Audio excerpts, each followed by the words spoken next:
BBC दुनिया में आज देखिए, कोरोना संक्रमण का क्या है क्राइम कनेक्शन।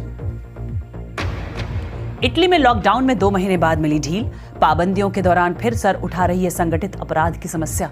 गरीब इलाकों में सक्रिय माफिया गैंग बने चुनौती।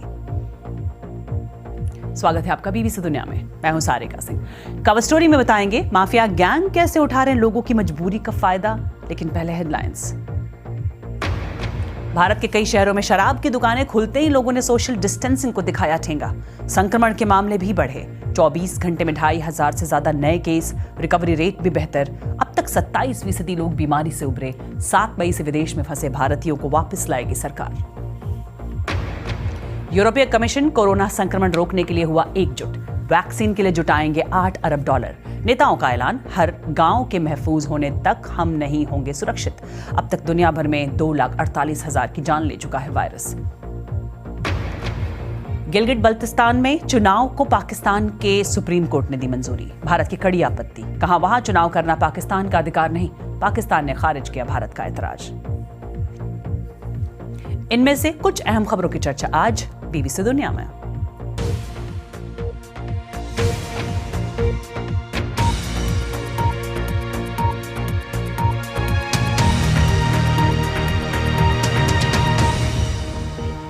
यूरोप का देश इटली उन देशों में शामिल है जहां कोरोना वायरस ने सबसे ज्यादा कहर ढाया।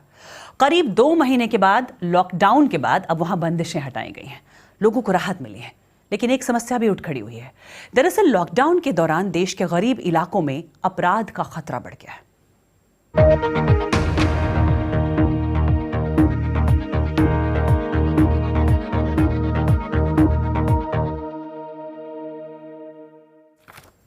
कवर स्टोरी पर चर्चा के पहले आपको बता दें कि अब वैक्सीन बनाने की तैयारी और जोर पकड़ रही है। संक्रमण पर काबू पाने के लिए पूरी दुनिया को वैक्सीन का इंतजार है और यूरोपीय देश कोरोना वायरस की वैक्सीन तैयार करने के मिशन मोड में काम करेंगे। अब तक वायरस से 2,48,000 से ज्यादा लोगों की मौत हो चुकी है। अमेरिका के राष्ट्रपति डोनाल्ड ट्रंप ने आशंका जाहिर की है कि उनके देश में संक्रमण से 1 लाख तक मौतें हो सकती हैं और वहां अब तक 10 लाख से अधिक केस सामने आ चुके हैं। करीब 67,000 लोगों की मौत भी हो चुकी है। इस बीच उन्होंने चीन पर फिर सवाल उठाए। फॉक्स न्यूज के टाउन हॉल में राष्ट्रपति ट्रंप ने ये कहा। It came from China. It should have been stopped. It could have been stopped on the spot. They chose not to do it, or something happened. Either there was incompetence or they didn't do it for some reason. And we're going to have to find out what that reason was. America में आफत जारी है, पर कई दुनिया के देशों में अब राहत मिल रही है। कहीं कहीं तो लॉकडाउन में ढील भी दी जा रही है। स्पेन में रियायतें बढ़ा दी गई हैं और 7 हफ्ते के बाद लोग बाहर निकलकर खुले में एक्सरसाइज कर सकेंगे। बच्चों को पिछले हफ्ते ही ये छूट दे दी गई थी। इधर जर्मनी में चर्च, म्यूजियम और मैदान फिर से खुल रहे हैं, मगर सार्वजनिक जगहों पर वहां मास्क पहनना जरूरी होगा। यूरोप के सबसे ज्यादा प्रभावित देश इटली में 2 महीने बाद लॉकडाउन में छूट दी गई है। लेकिन लॉकडाउन ने इटली को सिर्फ आर्थिक मोर्चे पर ही चोट नहीं दी है। इस दौरान एक और समस्या खड़ी हो गई है। वहां संगठित माफिया गिरोह सक्रिय हो गए हैं। नेपल्स से बीबीसी संवाददाता मार्क लोवेन की रिपोर्ट। इटली अपने बंद दरवाजे खोल रहा है, पर पिज्जा बनाने वाली तेरेजा इयोरियो के लिए मुश्किल अभी भी बनी हुई है। नए निर्देशों के मुताबिक वो सिर्फ टेक अवे ऑर्डर ही ले सकती हैं। 2 महीने के लॉकडाउन से उन्हें इतना ज्यादा आर्थिक नुकसान हुआ है कि वो शायद ही उससे उबर पाएंगी। शॉप दोबारा नहीं खोलने से अच्छा है कि मैं मर जाऊं, क्योंकि अपने सपने को पूरा करने के लिए मैंने बहुत कुछ दांव पर लगाया है। मेरा काम ही मेरी जिंदगी है। अगर ये रुका तो आजीविका खत्म हो जाएगी। मैं सुबह दुकान खोलती हूँ क्योंकि मेरी बहन, भतीजी और मेरी जिंदगी इसी पर निर्भर है। नेपल्स अपने पिज्जा, जिंदादिली, खूबसूरती और गौरवशाली इतिहास के लिए मशहूर है, लेकिन कोरोना वायरस की वजह से हुए लॉकडाउन ने जैसे उसकी रूह छीन ली है। हमें यूरोपीय संघ के सबसे गरीब इलाकों में से एक जगह ले जाया गया। ये वो जगह थी जहां माफिया गैंग गरीबी को अपने फायदे के लिए इस्तेमाल करते रहे हैं। डर है कि वे फिर से ऐसा कर रहे हैं। 10 साल पहले तक पुलिस यहाँ जाने से बचती थी, पर अब यहाँ सुरक्षा बेहतर हुई है। लेकिन कोरोना संकट ने संगठित अपराध की पुरानी समस्या को फिर से सतह पर ला दिया है और ऐसा खतरा इटली से बाहर दूसरे देशों के गरीब इलाकों में भी बना हुआ है। as the lockdown leaves its scars. Rafale एक कारपेंटर हैं और बीते 3 महीने से खाली बैठे हैं। पैसों के लिए शायद उन्हें अपना टीवी बेचना पड़ेगा। वो बताते हैं कि लॉकडाउन के दौरान अपराध बढ़े हैं, बच्चे ड्रग्स बेच रहे हैं और कारें चुरा रहे हैं क्योंकि उनके पास काम नहीं है और खाना तो सबको चाहिए। द कमोरा नाम के इस नए माफिया गैंग से लड़ रहा है एक एनजीओ जिसे पुलिस के संरक्षण में एक पादरी चलाते हैं। लोग जरूरी सामानों का एक डब्बा बनाकर इन इलाकों में पहुंचाते हैं ताकि गैंग इनकी गरीबी का फायदा ना उठा पाए। ये माफिया गैंग मौजूदा हालात का फायदा उठा रहा है। उन्होंने हमेशा से इटली के बुरे वक्त का फायदा उठाया और ये भी ऐसा ही वक्त है। वो लोगों की मदद करके उनसे ड्रग बेचने के लिए कहते हैं या पैसे मांगते हैं। हमें लोगों को जरूरी सामान देना पड़ेगा जिससे वो इस गैंग के चंगुल में फंसने से बच जाएं। इस पुराने शहर में संगीत कुछ हद तक सुकून पहुंचाता है। बाहर लटकते बास्केट में पैसे डालकर लोग जरूरतमंदों की मदद कर रहे हैं। ये स्वास्थ्य आपदा एक सामाजिक और आर्थिक संकट भी बन गई है। लॉकडाउन ने इस वायरस के फैलने पर थोड़ी लगाम तो लगा दी है, पर पूरे देश को लहूलुहान कर दिया है। बात अगर इराक की करें तो ये देश पहले से ही युद्ध प्रभावित रहा है। यहाँ कोरोना वायरस ने मुश्किल और बढ़ा दी है। खौफ का आलम ऐसा है कि लोग खुद को बीमार बताने और जांच कराने से भी कतरा रहे हैं। देखिए बीबीसी संवाददाता क्विंटन सोमरवेल की ये रिपोर्ट। हिंसा का खौफनाक दौर देख चुके इराक के सामने अब कोरोना वायरस का संकट है। इस एम्बुलेंस में कोरोना वायरस से मारे गए 72 साल के हसन रसन का शव रखा है। इन्हें हर चेक पॉइंट से लौटा दिया गया। संक्रमण के डर से अब ये अछूत हो गए हैं। यहां अंतिम संस्कार को पवित्र माना जाता रहा है, लेकिन कोरोना का डर सदियों पुरानी परंपरा और रिवाज पर भारी पड़ रहा है। हसन रसन को आखिरी विदाई देने कोई परिजन नहीं आया। उनके परिवार को शव धोकर साधारण कपड़े पहनाने से भी मना कर दिया गया। ज्यादातर धार्मिक लोग इसे मौत से भी बुरा मानते हैं। अब अनजान लोग सुनसान रात में हसन का अंतिम संस्कार कर रहे हैं।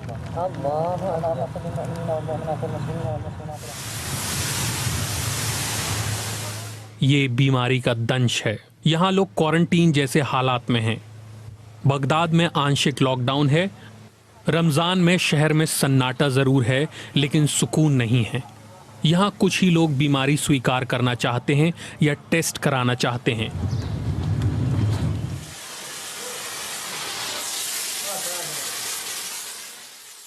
बगदाद के इब्न अल खतीब अस्पताल के डॉक्टर सलमान हमीद फरवरी के आखिर से अपने घर नहीं गए हैं।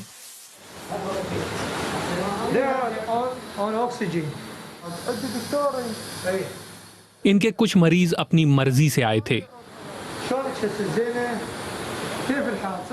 72 साल की हसना बीमारी से ठीक हो रही हैं, लेकिन अब भी बहुत कमजोर हैं। वो घर जाने के लिए कह रही हैं। हसना पहले से बेहतर हैं, लेकिन रेस्पिरेटरी केयर यूनिट से बाहर जाने की हालत में नहीं हैं। वो यहीं रहेंगी।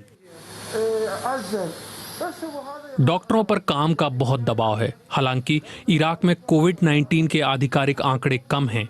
करीब 4 करोड़ की आबादी वाले देश में 100 से कम मौतें हुई हैं, लेकिन ये आंकड़े संदेह के घेरे में हैं।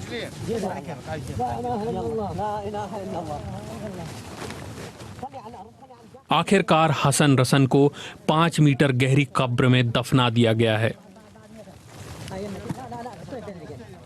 अपने पुरखों से कहीं दूर। उनकी कब्र पर उनके अपने भी मौजूद नहीं थे। इराक बरसों से मौत का मंजर देख रहा है, लेकिन कोरोना वायरस के दौर में कुछ भी पहले जैसा नहीं है। शायद ही कोई परिवार ऐसा अंत चाहेगा। और एक ब्रेक के बाद दिखाएंगे अमेज़न के इलाके पर कैसे मंडरा रहा है वायरस का खतरा, और पाकिस्तान प्रशासित कश्मीर में क्यों हो रही है स्वास्थ्य कर्मियों से बेरुखी। देखेंगे एक ब्रेक के बाद।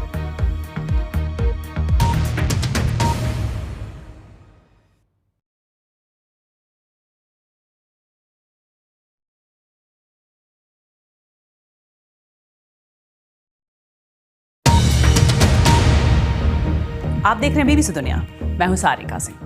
कोरोना वायरस का खतरा ब्राजील में भी बढ़ रहा है। यहां 1 लाख से ज्यादा केस सामने आ चुके हैं, 7,000 लोगों की मौत हो चुकी है। विशेषज्ञों का दावा है कि असल आंकड़े तो इससे भी कहीं ज्यादा है। अब डर यह है कि वायरस वहां के मूल निवासियों को कहीं अपनी चपेट में ना ले ले। देखिए ये रिपोर्ट। कोरोना वायरस अमेज़न के वर्षावनों के मध्य तक आ पहुंचा है। ये है मनाउस, अमेज़न का सबसे बड़ा शहर। यहाँ लोग सामूहिक कब्र खोद रहे हैं। बड़ी तादाद में लोग वायरस की भेंट चढ़ गए, जिन्हें स्थानीय अधिकारी यहाँ दफना रहे हैं। मनाउस की व्यवस्था चरमरा रही है। यहाँ संक्रमण की रफ्तार काफ़ी तेज़ है और स्वास्थ्य प्रणाली पैसों के बिना कमज़ोर साबित हो रही है। अस्पताल के अंदर फिल्माए गए इस वीडियो में पीड़ित लोगों के बगल में रखे बॉडी बैग्स देखे जा सकते हैं। मनाउस में अमेज़न के मूल निवासी भी रहते हैं, पर कुपोषण, गरीबी और विस्थापन की वजह से यहाँ वायरस से लड़ना और मुश्किल हो गया है। वेंडरले कहती हैं कि समुदाय में काफी लोगों में वायरस के लक्षण हैं, पर यहाँ कोई डॉक्टर नहीं है और ना ही कोई नर्स है जो उनकी देखभाल कर सके। घने जंगलों में रहने वालों को तो और बड़ी दिक्कतें हैं। नाव से कुछ दिनों के सफर के बाद वो सबसे करीब के मेडिकल सेंटर तक पहुँचते हैं। कई समुदायों ने खुद को संक्रमण के डर से घरों में बंद कर लिया है। उन्हें सुरक्षा मुहैया कराने वाली एजेंसियां भी अब जंगल छोड़कर चली गई हैं। हम उन हमलों को नहीं भुला सकते जो लगातार होते रहते हैं और उन पर कोई कार्रवाई नहीं होती। कोविड-19 बीमारी से मारता है, जबकि यहाँ लोग छोड़ दिए जाने या गंदगी से मरते हैं। घुसपैठिए आकर फायदा उठा रहे हैं और वही इस बीमारी को यहाँ ला रहे हैं। साल के शुरुआती 3 महीनों में जंगल में कटाई 50% से ज्यादा बढ़ गई है। पहले ही कोरोना वायरस से संघर्ष कर रहे इस इलाके के जंगल में लग रही आग ने चिंता और बढ़ा दी है। हमें यहाँ 2 बड़ी दिक्कतों का सामना करना पड़ सकता है। जैसा कि हमने पिछले साल देखा, जब आग लगती है तो कई लोगों को अस्पताल में भर्ती कराना पड़ता है, और अगर आपके अस्पताल में कोविड-19 के मरीज पहले से ही हों तो जंगलों में आग के मौसम में तबाही मच जाएगी। मरने वालों की तादाद बढ़ रही है और बीमारी अभी अपने चरम पर नहीं पहुंची है। ऐसे में अमेज़न के लोगों का क्या होगा, ये बड़ा सवाल है। और बात पाकिस्तान प्रशासित कश्मीर की, जहां एक बड़ा तबका ऊंचे पहाड़ों पर बसे दूर दराज के इलाकों में रहता है। स्थानीय महिला स्वास्थ्य कर्मी वहां लोगों में जागरूकता लाने और उन्हें बचाने में जुटी हैं, पर बदले में उन्हें मिल रही है बेरुखी और नाराजगी। क्या है इसकी वजह? देखिए M.A. जराल की इस रिपोर्ट में। मैं अपने घर से पैदल निकली हूँ, तो मैं ऊंची पहाड़ों पे जाती हूँ, बुलंदियों पे जाती हूँ, तो मेरे लिए मुश्किल का सामना करना पड़ता है। तो वहाँ पे औरतें होती हैं, मर्द होते हैं, उनको हम आगाही देते हैं कोरोना वायरस के हवाले से, लेकिन औरतें और मर्द वो उल्टा हम पे करते हैं, रिएक्शन करते हैं कि ये क्यों बताती हैं हमें। जिनमें कोई ना कोई अलामत है, खांसी, जुकाम, बुखार कोई है, तो उनको कंटीन्यू सेंटर भेजना चाहते हैं, लेकिन वो लोग नहीं जाना चाहते। वो हमसे छुप रहे हैं। वो कह रहे हैं कि नहीं जी, हम तो कब के आए हुए हैं, हम तो यहीं इधर के रहने वाले हैं। लेकिन हम उनको फिर भी किसी न किसी तरीके से पता लगा ही लेते हैं, क्योंकि हम इसी एरिया की रहने वाली हैं। हमें तो पता होता है कि कौन लोग इधर थे, कौन लोग बाहर थे या किधर थे। तो अब ये लोग हमारे ऊपर प्रोपेगेंडा बनाते हैं और तनकीद करते हैं। लड़ाइयाँ झगड़े जैसे ख़ानदानों में शुरू हो जाते हैं, इस तरह के ये झगड़े बना लेते हैं। तो इसके बाद ये है कि हुकूमत की तरफ से हमें कोई सेफ्टी किट कोई चीज़ नहीं मिली हुई, क्योंकि हम तो ऐसे लोगों के पास जाती हैं जो बैरून मुल्क से आए हुए थे या किसी जगह से भी। अब उनमें तो नहीं पता कि किसी में बीमारी है या नहीं है, क्योंकि ये लोग दूर से आए हुए होते हैं। क्या पता किसी में कोरोना हो, तो हमें तो ख़तरा ही होता है। हमारी सेफ्टी के लिए हमें बिल्कुल भी कोई चीज़ नहीं मिली हुई। ये जो चीज़ें हम यूज़ कर रहे हैं, ये अपने पैसों से ख़रीद के हमने इस्तेमाल की हैं। लेकिन हम लोग फिर भी उनको ये आगाही दे के रहेंगे, ये हमारा मिशन है।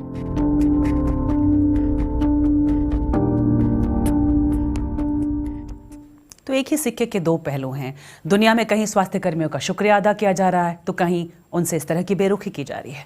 और एक ब्रेक के बाद दिखाएंगे क्यों गजा में किसान जानवरों को खिला रहे हैं फूल।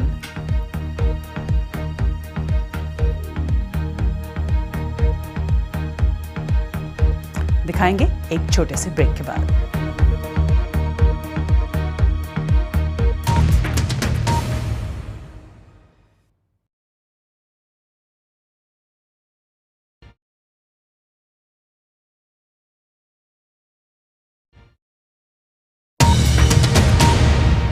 आप देख रहे हैं बीबीसी दुनिया, मैं हूं सारिका सिंह।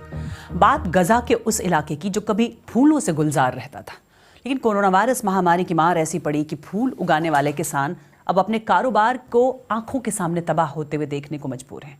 कभी शादियों और पार्टियों की रौनक बढ़ाने वाले फूलों को अब या तो कचरों में फेंका जा रहा है या जानवरों को खिलाया जा रहा है। इन जानवरों को फूल खिलाए जा रहे हैं। कोरोना वायरस की वजह से गजा में मार्च से ही आपातकाल लागू है। इस वजह से कई शादी समारोह रद्द हो गए हैं और फूलों की मांग एकदम से घट गई है।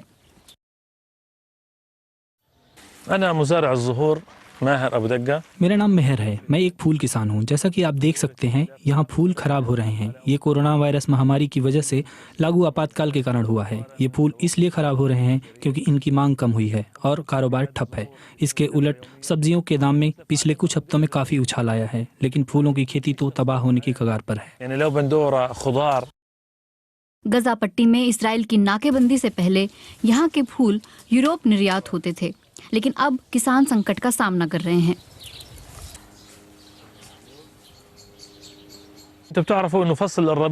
वसंत का मौसम अपने साथ खुशियां लाता है। इस दौरान तमाम लोग शादी करने का फैसला करते हैं। आमतौर पर रमजान के 3-4 महीने पहले हम बड़े पैमाने पर फूल उगाया करते थे, लेकिन आज फूलों की फसल का ये हाल है, सब नष्ट हो गया है। ये दुखद है, लेकिन हम इसका कुछ नहीं कर सकते। यहाँ इन सूखे हुए फूलों को देखिए। अब इन्हें जानवरों को खिलाने के अलावा कोई चारा नहीं है। गजा पट्टी में फूलों की खेती में 80% तक कमी आई है। इन किसानों को अब अपना भविष्य अनिश्चित नजर आ रहा है। उन्हें उम्मीद है कि सरकारी मदद से उन्हें अपने कारोबार को बचाने में मदद मिलेगी। और जहां एक वक्त बीमारी और मौत की खबरें आती थी, उस इटली से खुशियां मनाने की तस्वीर आई है। अब वहां हालात सामान्य हो रहे हैं। ऐसे में एक बुजुर्ग दंपत्ति को मौका मिला 2 महीने के बाद अपनी पोती को इस तरह से गले लगाने का। ऐसे में हंसी के साथ उनके आंसू छलक पड़े। अब वहां दफ्तर खुल रहे हैं और इनके बेटे और बहू दफ्तर जाएंगे। ऐसे में पोती अब उनके साथ ही रहेगी। और भारत समेत दुनिया भर के कई देशों में लोग खाने पीने के लिए बाहर नहीं जा पा रहे क्योंकि रेस्टोरेंट बंद है। पर थाईलैंड के रेस्टोरेंट में सोशल डिस्टेंसिंग का कुछ अलग सा तरीका निकाला गया है। वहां के हॉटपॉट रेस्टोरेंट में खाने की टेबलों के बीच प्लास्टिक की शीट से दीवार बनाई गई है। लोग पहले से टेबल रिजर्व कराने के बाद ही आ सकते हैं और 4 लोगों की टेबल पर सिर्फ 2 के बैठने की इजाजत है। तो आप मुझे ट्वीट भी कर सकते हैं @BBC सारिका पर।